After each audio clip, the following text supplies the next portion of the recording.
ಇದು ರಾಜಧಾನಿ ಬೆಂಗಳೂರಿನ ಮತ್ತೊಂದು ಮುಖ. ರಾಜ್ ನ್ಯೂಸ್ ನಲ್ಲಿ ಐತಿಹಾಸಿಕ ಮಾರ್ಕೆಟ್ನ ಕರಾಳ ಮುಖ ನಾವು ನಿಮಗೆ ತೋರಿಸ್ತೇವೆ. ಈ ಸ್ಥಳಕ್ಕೆ ನೀವೇನಾದ್ರೂ ಹೋದ್ರೆ ಎಲ್ಲವೂ ಇಲ್ಲಿ ಫ್ರೀ ಆಗಿಯೇ ಸಿಗುತ್ತೆ.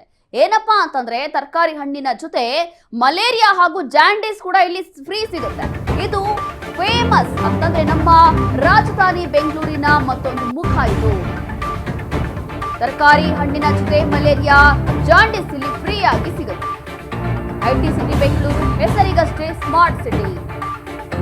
ಇನ್ನು ಸ್ಮಾರ್ಟ್ ಸಿಟಿ ಕಾಮಗಾರಿಗೆ ಕೋಟಿ ವೆಚ್ಚ ಕೂಡ ಮಾಡಲಾಗುತ್ತೆ. ಆದ್ರೂ ಕೂಡ ಹಣೆ ಬರಹ ಮಾತ್ರ ಇಲ್ಲಿ ಬದಲಾಗ್ತಾ ಇಲ್ಲ. ಯಾರ್ ಮಾರ್ಕೆಟ್ ಹಣೆ ಬರಹ ಅದೇ ಕತೆ ಅದೇ ಹಾಡು.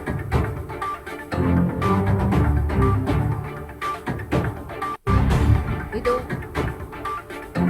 ಸಿಲಿಕಾನ್ ಸಿಟಿ ರಾಜಧಾನಿ ಬೆಂಗಳೂರಿನ ಮತ್ತೊಂದು ಕರಾಳ ಮುಖ ನಿಮ್ಮ ರಾಜ್ ನ್ಯೂಸ್ ಅಲ್ಲಿ ತೋರಿಸ್ತಾ ಇದ್ದೀವಿ. ಇತಿಹಾಸವೇ ಹೊಂದಿರುವಂತಹ ಸಿಟಿ ಮಾರ್ಕೆಟ್. ಇಲ್ಲಿ ದಿನನಿತ್ಯ ಲಕ್ಷಾಂತರ ಜನ ಬರ್ತಾರೆ. ಸಾವಿರಾರು ಜನ ಇಲ್ಲಿ ಶಾಪಿಂಗ್ ಮಾಡ್ಲಿಕ್ಕೆ ಬರ್ತಾರೆ, ಕೆಲಸ ಕಾರ್ಯಕ್ಕೆ ಬರ್ತಾರೆ. ಸಾವಿರಾರು ಜನ ಇಲ್ಲಿಗೆ ಬರ್ತಾರೆ ಪ್ರತಿದಿನ.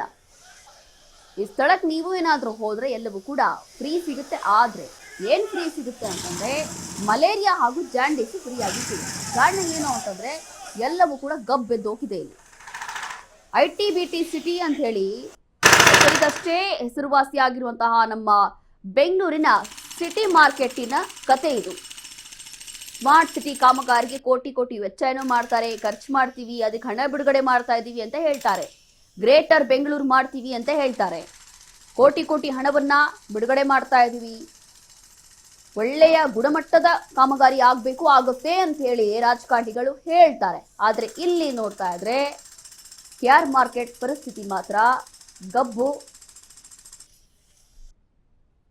ಗಬ್ಬೆದೋಗಿದೆ. ಅದರಲ್ಲೂ ಕೂಡ ಈ ಹಣೆ ಬರ ಮಾತ್ರ ಬದಲಾಗಿಲ್ಲ. ಈ ಒಂದು ದೃಶ್ಯಗಳಲ್ಲೇ ನೋಡ್ಬೋದು. ಹಾಗಾದ್ರೆ ಪ್ರತಿನಿತ್ಯ ಇಲ್ಲಿ ವ್ಯಾಪಾರ ಮಾಡ್ಲಿಕ್ಕೆ ಎಷ್ಟು ಜನ ಬರ್ತಾರೆ ಅಥವಾ ಶಾಪಿಂಗ್ ಮಾಡ್ಲಿಕ್ಕೆ ಎಷ್ಟು ಜನ ಬರ್ತಾರೆ, ಅಂತವರ ಪರಿಸ್ಥಿತಿ ಏನು?